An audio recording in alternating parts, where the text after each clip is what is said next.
Go. Hey, point sabatati launan.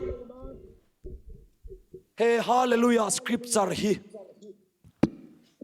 Bible tutung thar hi. Greek tonga ziania. Tutung lui Hebrai tonga ziania. Hallelujah, scripture hi. USA tangin za ministry non thona. Chu min pe ve la wakalong khopa. Ti chuan hey hi Hebrai le Greekazia. Ti chuan an ron thon chawa a original tong ang thai ber an le chu ani. Chu hey chu ta chuan chu mi an le na chuan Bible la chol ni ti in ziak zong hi sabat ti na in ziak fekani. Tutlung thara hian lal mesia chol ni tu ka lo thawati po ka sabat tu ka lo thawati vekani. Sunday in a Sunday ni ka chol ni arin thainan le khabuziak tu ta chuan an pen chu to thaya chantirati zol nei Jeremia siaka chuwan chuan an pen do thei chuan sabat ti tu ni si kha sabat ser lautan Sunday sabat an ngei thainan chol ni thaw an ngei thainan chol ni an ziak chopa da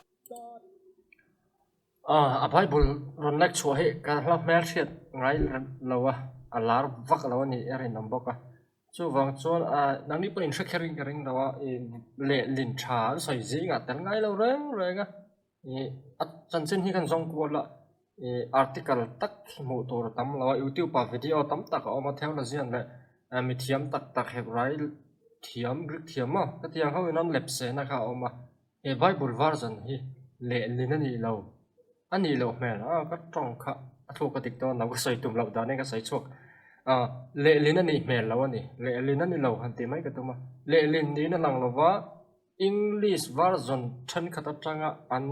copy paste an lak chua an da lu pel mai ni na langa chuan ame than ka chon KJV vel hi an ber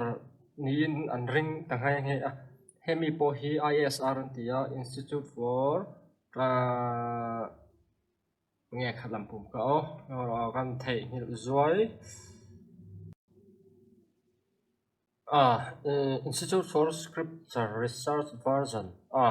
Africa làm chuộc anh mấy thầy anh về là chút chút cái chuan thil chiang nào alet link tu ta share thế này là đã làm nên là footnote pom là tu tiếng alet link thì có share là vợ chiang quang lòng hoa thì nãy số mà anh lệch lính tu pom lo authenticity làm bộ khá bồi thang hàng sớm mà số vài anh lệch lính tu ta degree pom lo lệch lính tu ta po shit lo en text gen han po shit lo ron chuộc về tóc mà ya chung ta cho nó terem hal lo mà tin là chung dik lo tam em asiam ram tu thì mai là apua com tu compile tu hian Hebrai sẽ vak lo thì po chiang ani thì trong là kia na atu lo lệch tiếng video ta cho misiam sa kan le tanga le khapu vel engam article la mu tur tam lo riu awang riu ma so wang in YouTube video ta polati la thak yaring ami video asiam sa ma chu tiang chu adin hun ani a chunga shrim po ti swal tam em Hebrai pelio Hebrai ang chi ka horop po ang mang lo ti ang thai rang kirbe be bang chim man la ya lungan an siang chi sungi form manga an khera cái tiếng hun lai mi ni om tak Hebrai trong hlui ti mai la cái tiếng pelio Hebrai an tiếng chi kha cái tiếng te kha ngam han an rol ti oi om to ma se lo ti hi chiang em ma le ning to pa khan zopa bu a phai chon chang som ni na Hebrai trong kha chang som ni pa khat na page le top mai ni English su dang thau chu tiếng chu ta om chu tiếng neu na chu om chu wa Bible cheber ani Hebrai English parallel Bible chuan cheber la pe aron website to pa hian Matthew ania na khena YouTube video ta pawan te lang do ne tu chon te lang lo mai la thil dang soi kan do wangin khalam kha chu kan lu chil thui man lo ang tin ba ka hevar jan he ka sengai la wa soi tam to ka lo riawa ti mi inan sia cha to tan lo om la chiar to tan lo om Hebrai na theo chuan JPS Hebrai mo rin tlak ngo JPS kan se tro JPS Hebrai English parallel nen kana compare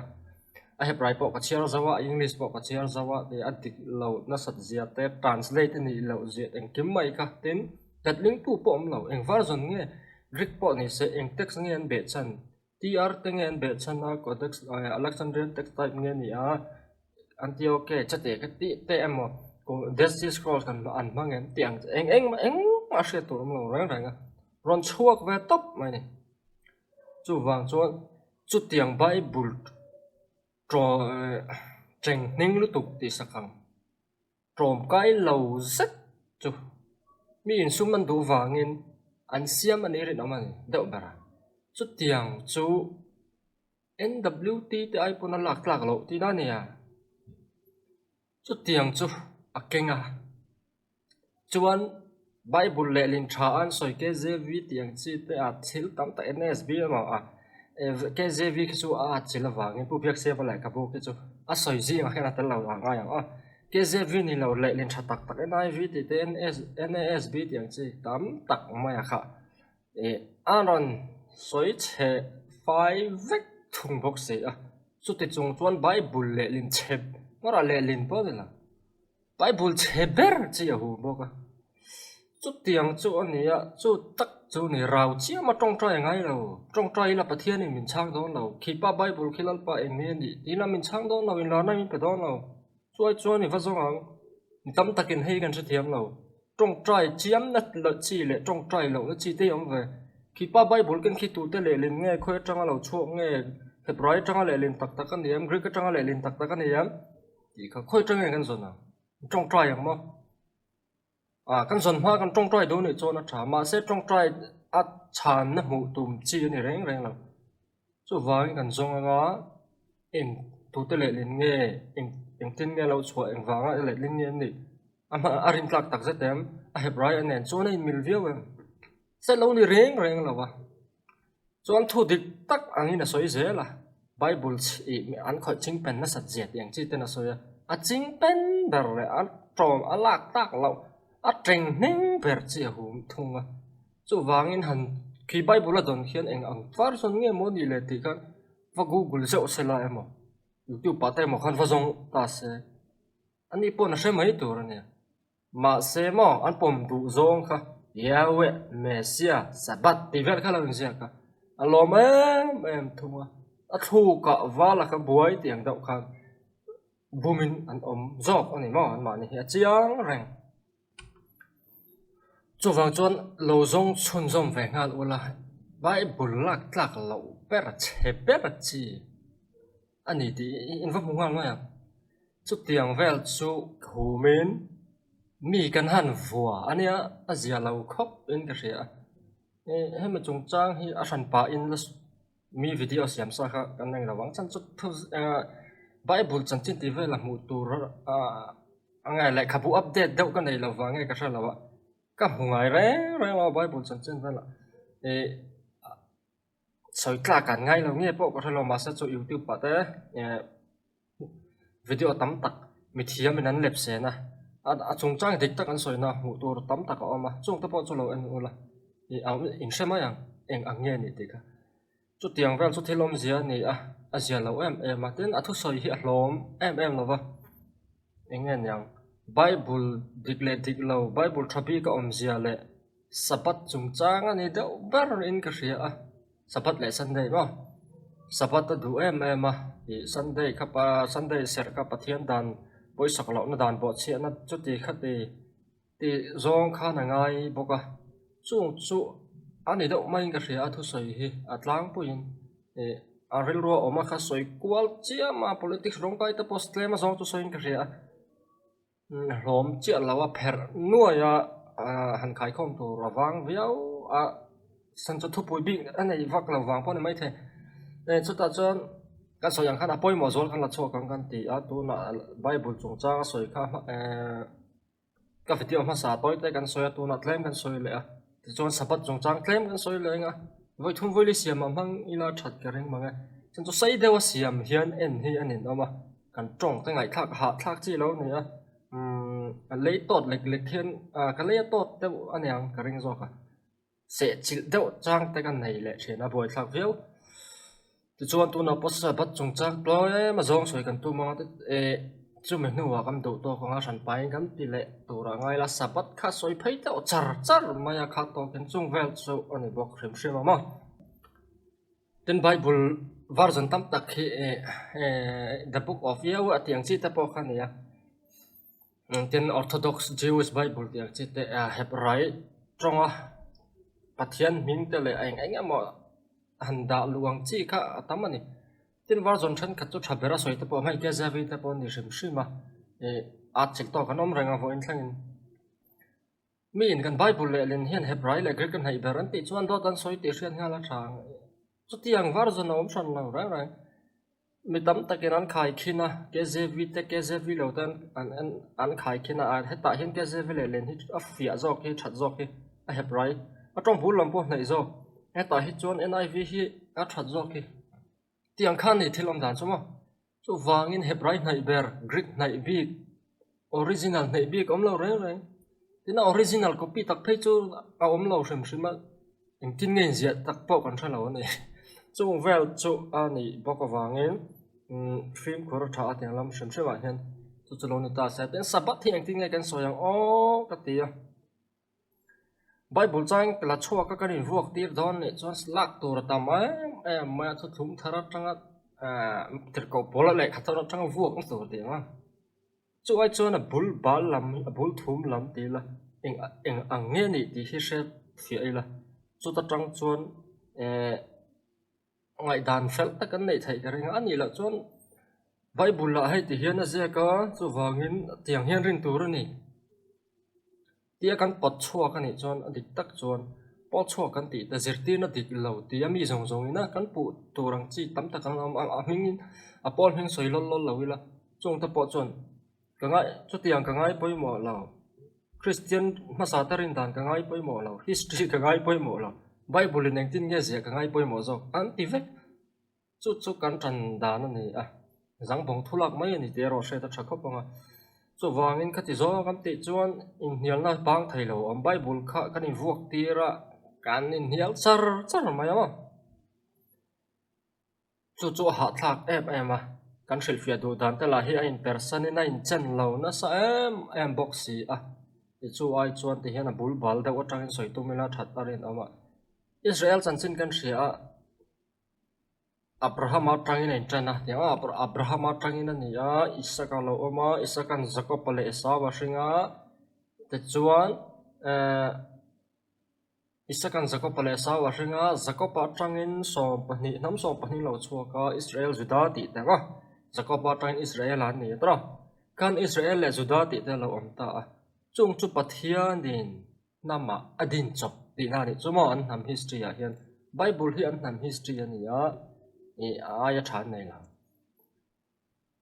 chu Israel nam ni phung ani a chu sa khuwa chu nama adina nam angin Israel Judah an lo ni ta a chung hoina an sa khowon chu ang sa khuange kan ti chuan thu thung hlui atanga kan hu chian em chu a du lu vengot the na chi ni lo nam nun ne na in zom nam sa khua ethno religion kan tiang chi khan hei hi riat fu anga ya ni Christian sa khu anga universal religion ma kan ti chon kan thel ngal khalai ka riat fu tu nam sa khua ni a nam nun ne na in zom ani miaw wangin du in Israel sa khua an temple an sa kho biak dana khan ka beve du ti nan valut ngo thailo ra an lu don chon ange ti ngai ser mi pa chon ser tan te ngai thel tam tak ti ngai ama chu tiang dan nei nam bil thil om nam nuan ne na in zom sa kho ni wang chuan do dan da na po kwal arem lo ra na chu lai chu hriat phot tur ne mi then khatin nam sa kho ni lo ten la ti du ta le nga la heng te hi zia lo ma Israel sa kho hi nam sa kho kan tiang chi ni a Christian sa kho nam bil big sa kho ni lo ta nen hi chuan ai nang lo hrim ti kha hriat phot tur number 1 a chuan chu ta tang chuan pathian thu om zia te hi achiang em a ani la chuan an du kan pot chho ka kan du kan sui ro ka kha a thalo then buổi nó giả khua hiết lên chiang khop hang hiền nó khai khá chiang tu ra ngay là với in thang có in là này à bém thà chúng mình bảo seran tan cái tiếng khác thiên ông đàn là này cần siết sa phải cần vàng in soi tầm ngay là tu ra ngay là thế chuan sabat trim sim hi thil siam creation account kan en chuan a universal le mail le maya pathian kha chola ni ni ru ka chhung na siama ni sari ni chola ti thiang hlema mal soma kan hriat ro soi soi ngai lo ka pa lar ro tu mase exodus bung som thum pakhat chang som paruk som pasari vel kan siar chuan Israel mi te le ama inkara thuthung chin chia nan kum khuwa ta na chin chia nan sabat kha mang ta ni chu bible ang nge inje kan chu te ni chun universal dewalang kha ami Israel te a khan pathian ni na no lu ta a an ma ni atanga khovel midang khovel mishing dangina chanchin than lo hre ta ma lo hre ta nuan lo zui thaina torin tiang khan kaltir tum ti he chianga chu rabi wen da sik ngei po in living judaism ti khan isaiah le kabula choken Israel te pathian in min than chan hi namdam te chunga ro rel tur le namdang te ai ro pui bi ka thil ti thai fal ta ka om tu ni loven namdang te ti eng tur le anena shroya ama hre tir turin mo phu na min pe zo ko ni chu min than chan ani ti a adik po ring khop mai chu thelom zia ani a chu wangen sabat po kha an ma ni sa khwa a ama le ami te chin chian an pathian in man sakta a ti chuan chu sa khwa chu nam sa khwa alo ni bok si chuan eng ange ti chu soi ngai lo chiang renga sa kho ni ser reng hi eng ange ni ti soi ngai lo chiang tro ma se kan soi soi thawang ti chuan dan thupek zaruk som pathum om kam ti a man hlom thum ang deuh hlokin civil law ceremonial law le cái tỷ dòng khá ăn chân lo cả mà sẽ tuần lại một đàn jurisprudence ở chỗ Israel ra mà bao nhiêu anh nghe nhàng criminal law mà ngã civil law bộ mà ngã cái tiếng ngã khá Bible thế Midrash Talmud tiếng chi mà Mishnah tỷ dòng khá khang main source này anh ngã nạp về này thì hiện chiang ra ngã đàn xiêm bộ anh số anh Ramadan zir te po na zir đàn này cái ringa khát chia lâu na cái lẽ anh sang ai hậu lâu na hiện base này thì chút chiang rằng giặc một tổ rồi mà anh tiên nan Islam sa ko po Quran comment source này chút ta hadith law thì làm gì mà tắm tắc khá lâu cái tiếng gì cả chọn personal law tất số civil law khá nít lang anh đâu phải cái anh tiên nan sa ko ser thil te la sa ko thil rang ti bor ban sak zong le za palo zo kan pati sak ni chon criminal case ni mar se anh tiên nan hay sa ko thila in nei na te anh em mong chỉ cái tụ chuan cái tụ du cái riêng cái tiếng chỉ mà cái tiếng ăn trong tích lâu cái mắm cảm mang về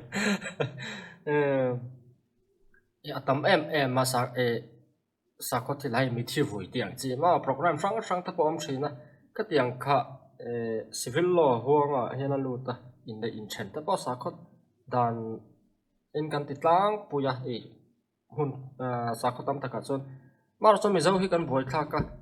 sap ti dan le bible le mi zo ti dan kan chop pola ti dan bi po om chong reng lo so ta pa chon an lo mi zo customary law te le an siam thar tak mi zo in chen in nei le ro khom dan ta po ka khoi lai ma bible chang pro chan siam om no kan pi le pu tel lâu ti thin dan khat tun lai mil dau na siam ram ngai siam ram kan in than dan te ro khom dan te kan in nei dan te kha